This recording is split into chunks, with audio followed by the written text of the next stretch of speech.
Bonjour Loïc. Bonjour. Merci d'avoir été notre expert du Web Café de ce jour, qui a été consacré à cette relation, à cette interface entre les hommes et les machines. Des machines qui deviennent de plus en plus complexes, des robots, des cobots, mais au final, c'est un homme qui doit quand même les piloter, et on a beaucoup échangé autour de ce pilotage.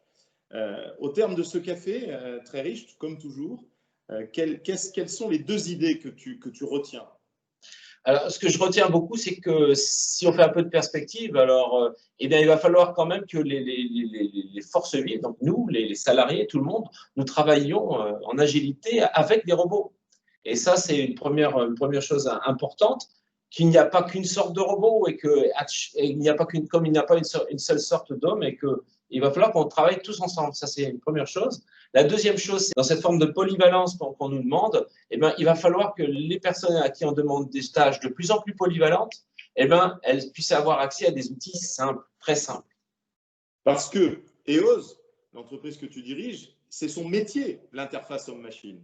Effectivement, EOS, donc c'est 3 millions de chiffre d'affaires, c'est une petite boîte qui a réchappé à la crise, à la dernière, celle de 2008, et qui désormais se porte très bien, et qui, malgré tout, date de 1932, donc c'est assez vieux, une vieille histoire. Donc, nous, c'est notre métier, donc puisqu'on conçoit effectivement des interfaces aux machines pour tous nos clients, que ce soit des plus simples, des boutons, jusqu'à des claviers, des codes d'accès, des digicodes. Pour l'industriel qui aujourd'hui veut se robotiser un peu plus, s'automatiser ou automatiser un peu plus son processus de production, j'imagine qu'il va rencontrer un certain nombre de difficultés. À votre avis, les principales auxquelles il va être confronté?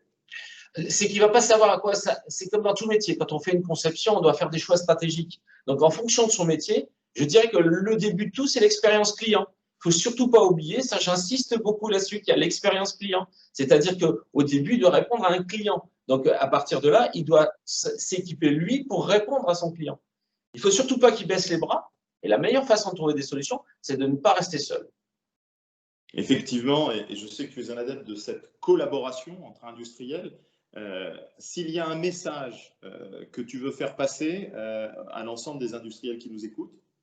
Eh bien, que dans ce nouveau monde qui va émerger, il ne va pas avoir besoin uniquement de connaissances théoriques. Donc, il va falloir aussi que vous partagiez avec ceux qui pratiquent, qui font, qui expérimentent. Et donc, je vous engage volontiers à rejoindre des groupes qui existent, constitués, ou de le créer vous-même, pour arriver en groupe, en meute, enfin, en ce qu'on veut, à trouver des solutions.